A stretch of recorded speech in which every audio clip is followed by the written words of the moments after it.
Good afternoon. Today is Monday, the 9th day of August, 2021.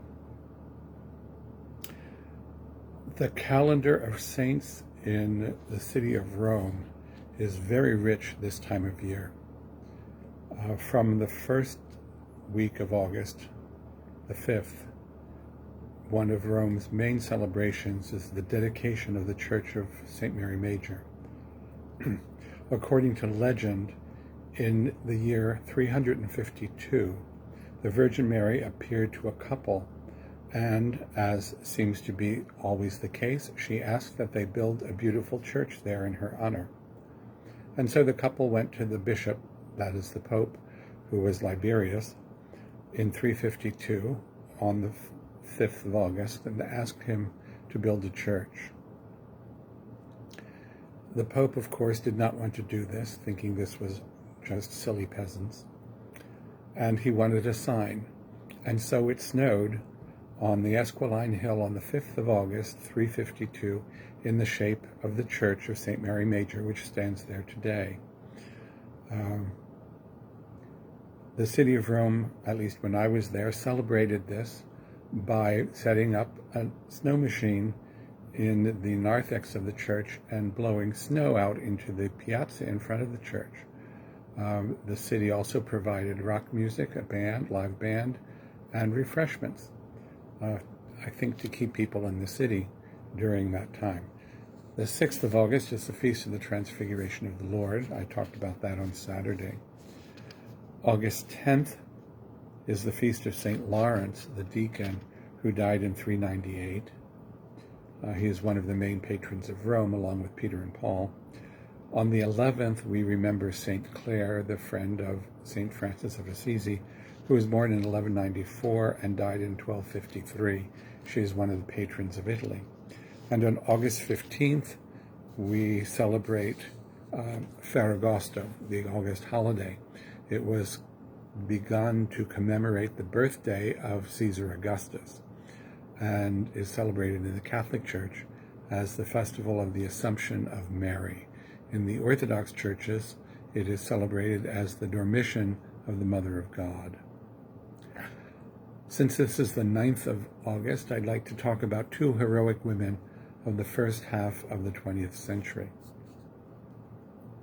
The first is Marianne Cope. She was born in 1838 and died in 1918. She was born Barbara Cope in the Grand Duchy of Hesse in Germany, and was brought to the U.S. by her parents when they emigrated about the time she turned 1. The family settled in Syracuse, New York. She joined the Sisters of St. Francis of Syracuse. She founded St. Joseph's Hospital in that city, which was one of the first general hospitals in the entire country. In 1883, at the age of 50, she, along with 6 others of her sisters, volunteered to work with lepers in Hawaii. She established several hospitals on various of the Hawaiian islands and finally moved to Molokai to work with Father Damien, who was already world famous for his work with the lepers. After his death, she took over his duties there in Molokai. Although she never contracted leprosy, she died on Molokai on the 9th of August in 1918.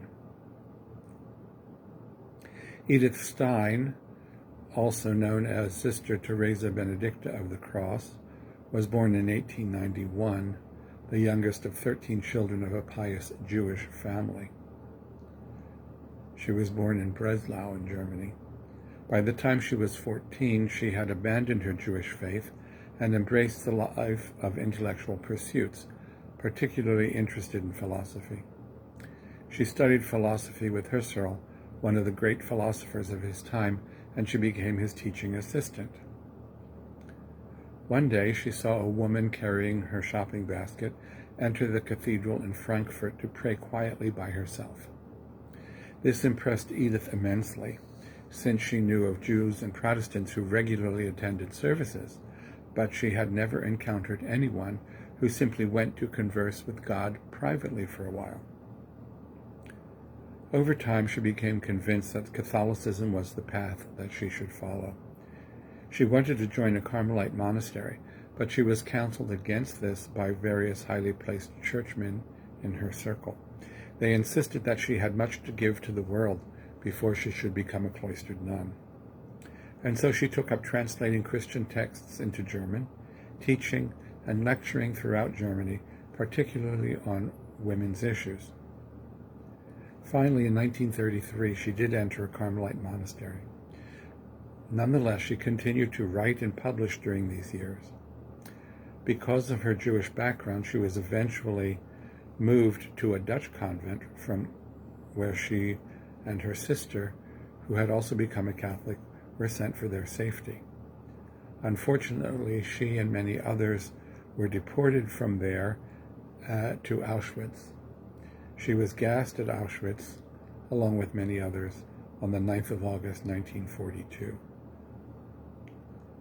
God calls people from all places and all times to witness to the truth of God's love. Some, like Marianne Cope, serve in active ministry to the sick and the poor. Some, like Edith Stein, witness through prayer, writing, and the intellectual life.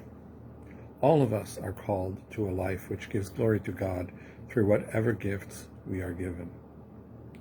As Benedict says in chapter 57 of his rule, using the words of 1 Peter 4:11, and which the Wesleys also cherished, ut in omnibus glorificetur Deus, that God may be glorified in all things.